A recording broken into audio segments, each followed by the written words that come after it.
Fuel Pulse Show podcast, where we talk about all things fuel for all kinds of people.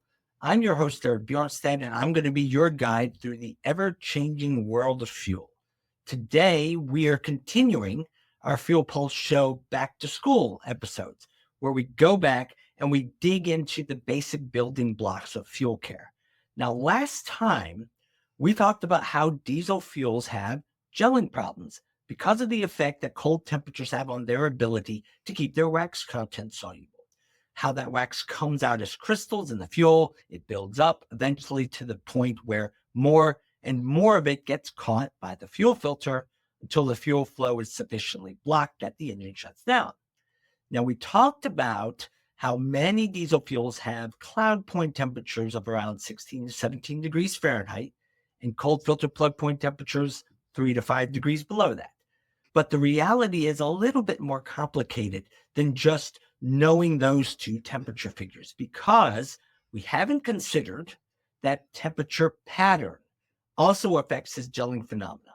Now, what do we mean by that? Well, let's explain. Remember that we said that depending on the sizes and the size distribution of the paraffins in the fuel, the wax starts coming out about X degrees above that cloud point temperature. And then later, we said that if that temperature happens to warm back up above the cloud point, that wax that came out, it's going to redissolve. It's going to melt back into that fuel, and then it will come back out the next time it happens to get cold enough.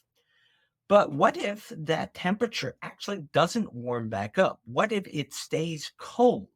Well, if it stays cold, then the wax that came out initially, that can't redissolve. It's still in there. And then the longer it actually stays cold, that wax is going to be joined by more and more of the other wax crystals coming out alongside it.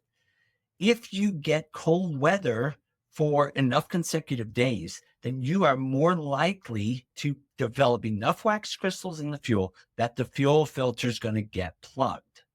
Now, diesel fuel clouding and gelling doesn't just have to do with how cold it's getting. It's affected a lot by how the temperature goes up and down. So let's explain. Maybe the best way to explain this is to look at a handful of temperature scenarios so that we can better see what we have to think about from a practical standpoint.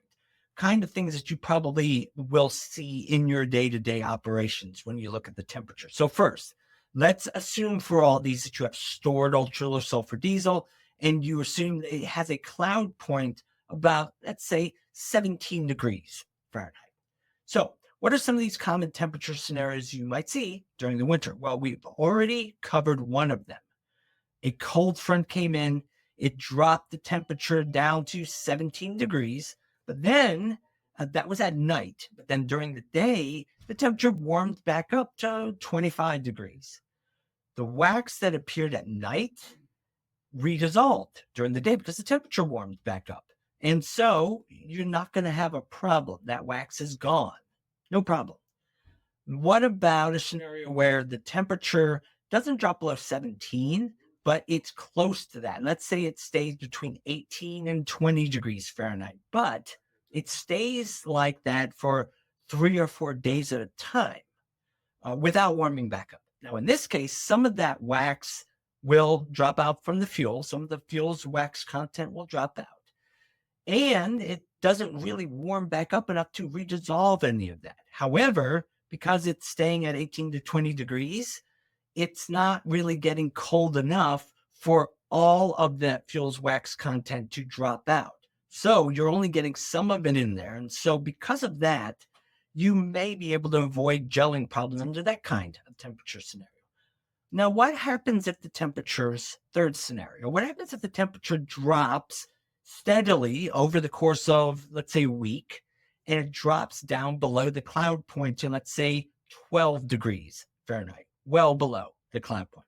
Well, now you've got a pretty classic gelling situation where the temperature got cold enough for substantial wax content to be in your fuel, and it stayed cold enough for a substantial part of that wax to come out. And since it didn't warm back up, the wax didn't have a chance to redissolve. That combination of things makes it entirely probably you will end up with That combination of things makes it entirely possible you will end up with gelling problems. And then there's one other temperature scenario to consider, and that's if the temperature doesn't drop steadily. What happens if it drops sharply, like a cold front comes in and the temperatures plummet in a pretty compressed period of time? What happens there? Well, steep and quick temperature drops actually make paraffin waxes come out of the fuel to a greater extent than a gradual or steady decline, even if you're talking about going down to the same temperature in both scenarios. So that's something that you want to keep in mind as well. So as you can see, low temperatures do matter, but it also matters how the temperature drops and how long it stays at that low temperature.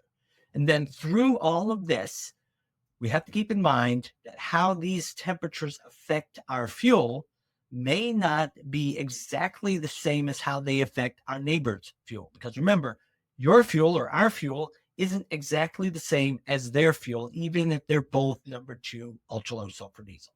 Then, final thing to keep in mind with this part is there's a margin of uncertainty that you necessarily have in this kind of situation. That uncertainty has to do with not knowing the exact temperature that your fuel is going to cloud or Joe. You do not know that short of having it tested.